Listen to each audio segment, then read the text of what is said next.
We're looking at an area that burned in 2000. It was a really hot burn, burned real fast, and we had a lot of concerns. And we feel like we've had good recovery. We just feel like we've had some success here with our management.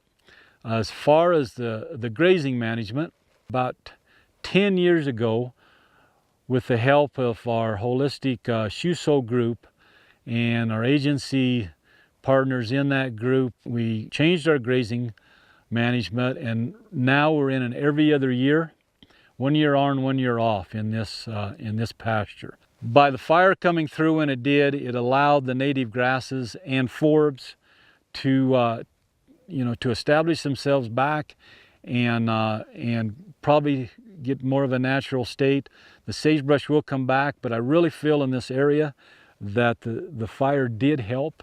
We've created, I think, a more stable and diverse plant community than we had pre-fire.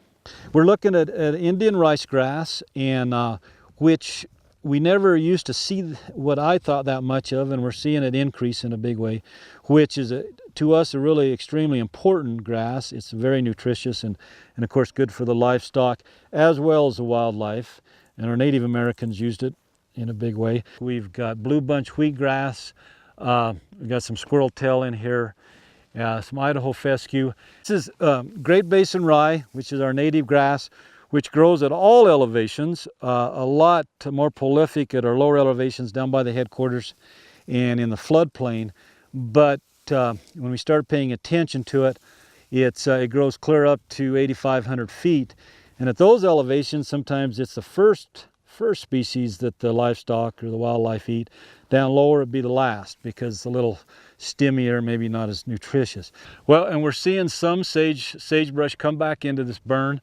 Maybe not as much as a lot of our wildlife and range scientists would like, but it's coming back, and maybe I wonder if it is more of a natural state now than in the recent history. But we do have a component of sagebrush coming back into this burn. This area is just across the road from where we talked about where it had burned in 2000.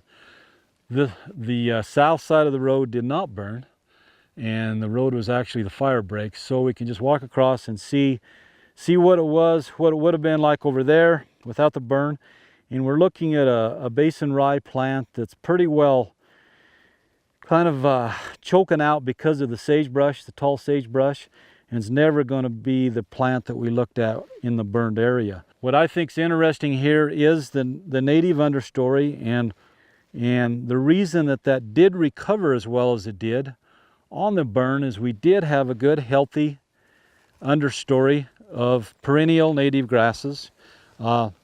We've got blue bunch wheatgrass, we've got almost everything that we have on the other side, but certainly not near the production, the pounds per acre. But the species are here, and so, and that's what makes these areas resilient and why it's so important to have these healthy plants available and that exist when we do have a burn like we did over there. What I find interesting is livestock management, part of the land management, is when we do have cattle here every other year, they want to be on that burn. Those plants, they taste better, they're fresher, and it's hard to utilize these unburned areas. If I had 100 head of cows out here, there'd be 90 on the burn side and 10 over here.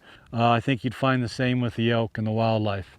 It just tastes better, and they'll follow those burned areas. And it's one of the things we deal with. But as you look through here, you'll find almost all the native plants. Now, I'm not seeing any rice grass in a few of the plants that I'm seeing over there. I do see some bitter brush, some small plants. But the main message is they're here. It's a resilient plant community, and we're going to be all right even if it does burn down the road.